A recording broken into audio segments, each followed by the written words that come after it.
can normally work with other materials as well. Beautiful. Okay, so I know today we talked about discussing really what like a prototype is, right? Because I come from the handbag world, so I am pretty familiar with how prototypes work. And I think what's really cool about you guys is that you can work with a brand and then mock up a prototype before even going into any like crazy consumption of leather and using the real leather to make the bags, right? So Right. I'd love for you to take us through what that looks like and just take us through a little bit about the process. Sure. So the mock-up is really helpful because for a lot of clients, this is their first time bringing a product to life, and it's a good opportunity to go from paper to product. So it's just more comfortable for the client to see their sketches made up as a mock-up rather than just going to the initial sample, because they might want to change something like a handle drop or pocket placement or the length, the height, or the depth. So even though the mock-up isn't a finished sample, it's a really good representation of what your sample is going to be. It doesn't have all, the folded edges or painted edges or any edge finishing, but it's a good reference for the size and construction and the shape of the bag, so how that will be. And I have some references here. So just as an example, so we work off sketches or reference photos that the client has to provide to us. So this is a reference photo. And then we just did this, for an example. We just quickly marked the dimensions here. And then based on this, we are able to make the base patterns, which I could show you, and one mock-up. That's so cool. So like I said, it doesn't have the finished edges, and this is just in like a, scrap leather we have here. But for mock-ups, we also use vinyl. We could use canvas, or the client can provide a material to us if they're more comfortable with that. But we take the sketch, the dimensions, we make only the base patterns. So in case the client wants to make changes, we're only making the body patterns. So that would be the front, the gusset, the bottom, the back, and the handle. We do not make an interior for the mock-up. So like on this one, it's just the back side of the leather. But you're still able to hold it, try it on, make any changes at this phase before moving on to the initial sample. That is super cool because it's like you go from like a flat sketch, and oftentimes what looks good on paper doesn't always translate into 3D. And much like the whole world, it's like most of us are visual people. So like going from sketch to sketch to sketch, you might not be able to make some of those decisions or even like be aware that maybe the drop, which is, the shoulder to the top of the bag, is that big enough? Is that too small? Like who knows? So I think that's super cool that you can get to that stage pretty quickly. And for like this particular example, how long would it typically take to go from like a reference image with dimensions that have been determined to pattern and then a prototype? What is that? So once we get to this phase, we do the mock-up within, less than a day. So as long as we have a clear vision, like from either reference, like this one is, multiple angles. It's important for us to understand the construction you're looking for. So even if we're provided a mix of hand sketches and reference photos, that works perfectly. But we really have to understand how you would like the bag. Is it like seam stitched? Is it folded edge and top stitched? Is it structured? Is it like a hobo like this, which is flexible? We just really want to understand what you're looking for. So even the mock-up tries to convey your idea as best we can, that it's accurate for the final sample as well. Yeah, that is so incredible because I've worked at companies where we had an internal mini factory essentially, right? Right. Yes. Which is common. It's Mm-hmm. really common, but also really costly. Like Yes. it Only the big companies can do yeah. it. It Yeah. was a multi-million-dollar company that was able to afford to do this. Oops, I think we might have lost you for a little bit. Okay, Oh, here we go.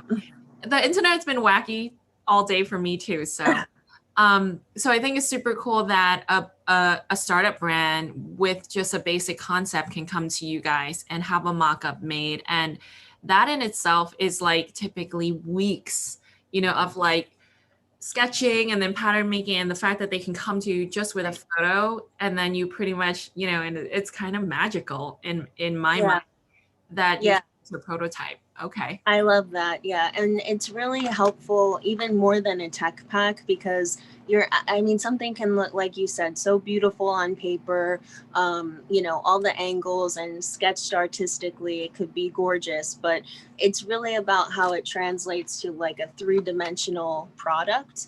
So that's why the mock-up is so wonderful, because I don't need as much, of your time to sketch or do all these intricate tech packs, because the mock-up really shows that, and it's going to translate better as a three-dimensional object or product rather than a beautiful group of paper tech packs.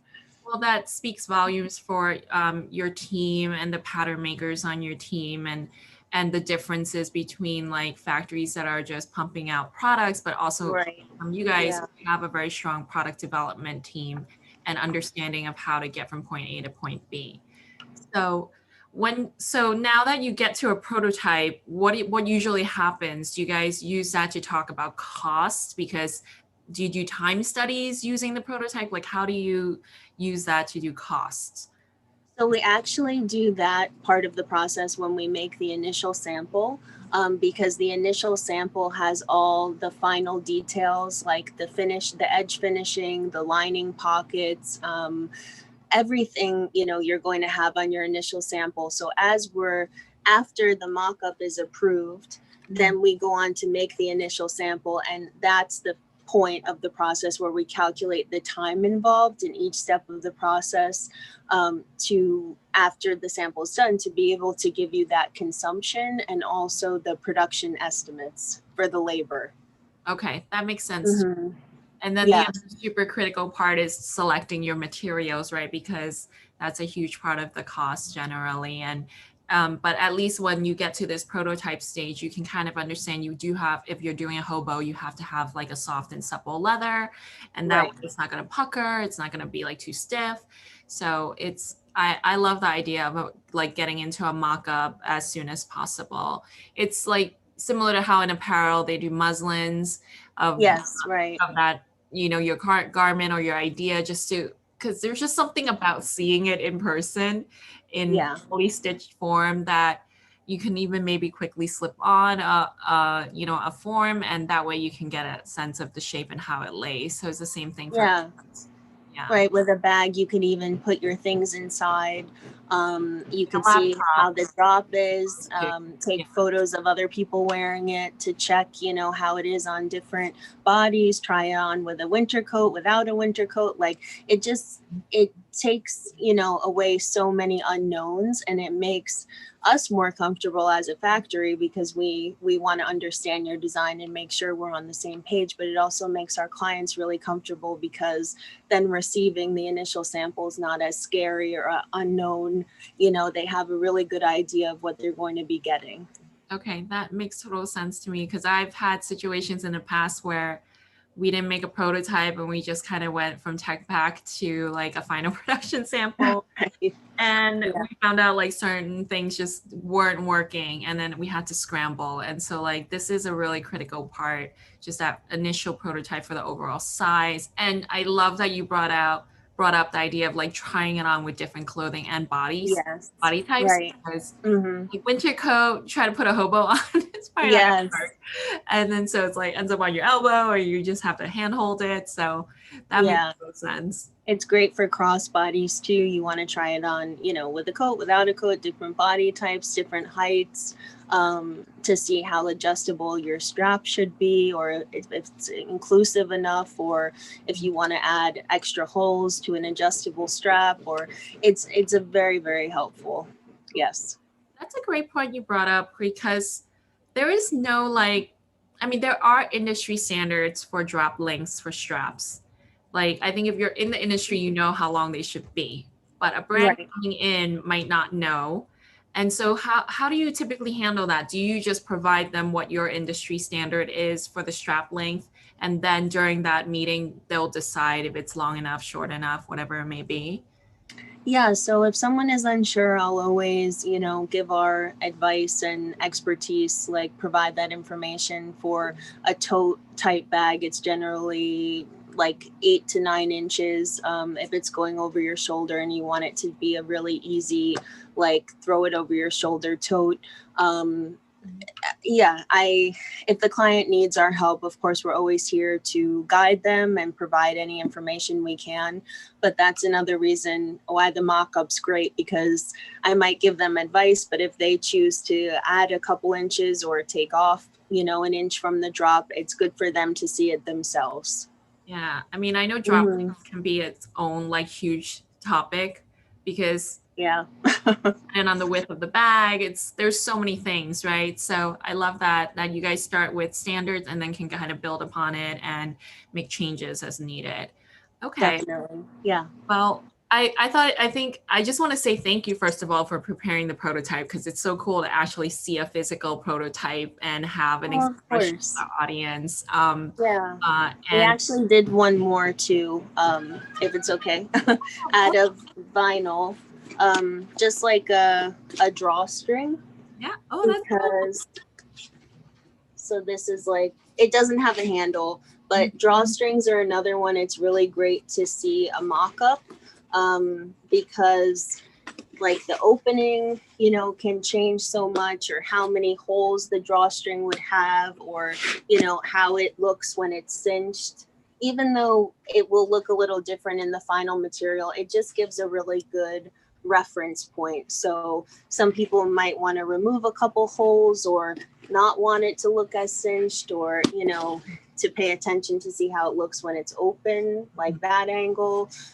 Yeah, so, and this is another common material that we use for mock-ups. It's just like a vinyl, Mhm. um, which holds its shape really well, and it's not using any leather. Okay, that makes sense to me. Yeah. Yeah. So, I mean, I would love to just get a little bit more info about like other things that you would like for people to have before they approach you, just so that they can be prepared. So I know you mentioned sketches are great. Like, what else do you Yeah. typically ask for when, maybe to ask your clients for before they start? My standard response is sketches and reference photos with the details and dimensions. That's very important, the length, the height, and the depth. And your sketches are great, but if you're not so great at hand sketching, then reference photos are really key, because it's how I could understand the construction of the bag you're looking for, how it's stitched together, um, if it has, how the gussets are, which are the sides, how the bottom is, how it's all working together. So that's very important. So definitely the sketches or reference photos, and just to have like a clear vision of what you're looking for, to be able to explain it to us so we understand. So even if you give us multiple reference photos, one showing the strap you like, another showing a pocket detail or a key leash, or something detachable, we can put it all together, but we just have to understand to give you accurate pricing for the sample, how much labor is involved, and how we're going to be working your sample and putting everything together. Okay, that totally makes sense because in my experience, I used to always take lots of pictures of everything I'm speaking about because Great. even if Yeah. I'm just on a phone call with you, it could be hard to explain, right, what I'm looking Yes. for. So, Right. um, pictures always so easy, and also terminology is different, right? Like my explanation of something might not actually be the right wording, for example, or if you're Mm, new to this industry, you might not know what the word gusset is, right? right. And you're Right. so just to avoid all of that, having pictures makes total sense. So as many references as possible, because maybe you have a picture for like a front and a back, right? Front view, back view, but you might have a different picture for what you want the side to look like. And then it's, I would be relying on you as the factory to like figure out how to like marry those two together. And Right. And we could totally do that. That happens all the time. And as long as we understand it, we could do it. We just have to, see each part. Different angles are really a great point, like you said. And then we'll handle the construction side, the pattern making, the engineering part of it to give you what you're looking for. got it. I love it. It seems like straightforward, it's easy, and it's manageable, which is great, Mm-hmm. especially for folks that are Yes. new to this world. I've talked to several brands that were looking to get into bags, and they usually do start with, retail references, and they have some pictures, which are always great. So the fact that that is like a perfect way to start, I think is lovely. And then what about like materials? So do you ask them to send in what they're looking for? Like, how do you handle that part? Like So the, some clients or new customers, they already have a vision of what they're looking for. Again, from reference photos, like I love, they might not know the terms, but I love this like grainy leather, like we call it pebble leather. But as long as I see a photo of what it is, I can tell them what it's called. I can share sources with them, or if they need more help, I can help them source what they're looking for as well. But some and other clients already have the material sourced, and in that case, we have to make sure the material they sourced works with the design. Sometimes materials can work against us with the construction, like not everything. Some of these new faux leathers that are made of like mango, cactus, like all these new fun things, but we can't skive them or the glues don't take to them, or so we have to keep that in mind when we're doing the patterns and the construction of the bag to make sure the bag will still look great, but we could work with the material properly. yeah, that is really critical. And I like that you guys can kind of go through that process early on. Right. Yeah. It just depends like where the client is in the process, what they have in mind. And then we'll work accordingly. Everybody's different. The pricing to every sample is different. There's not like a range or a, median price. It's all depending on what the client's looking for. Yeah, each design is so unique and it requires a different, set of time, labor, Yes. and all of that. Mm-hmm. I love that. Yeah. Okay. Yeah. Yeah, so I feel like you came so prepared with the prototype, and I love that. Good. Having any kind of visual reference is always great. So thank you again. I so appreciate your time, and I'm sure that our audience that watches this video will appreciate it as well. And so what I'm gonna do is when we post this, I'm gonna just make sure that your Maker's Row profile is linked. That way folks can reach you if they're curious Yes. about learning more about what you guys offer. Thank you so much. I really appreciate it. I'll let Thank you. you get back to it. I know you have tons of work to do. Thank All you. right. Thanks, Christina. Okay. I'll see you Take soon. care. Okay. All right. Bye. Take care. Bye.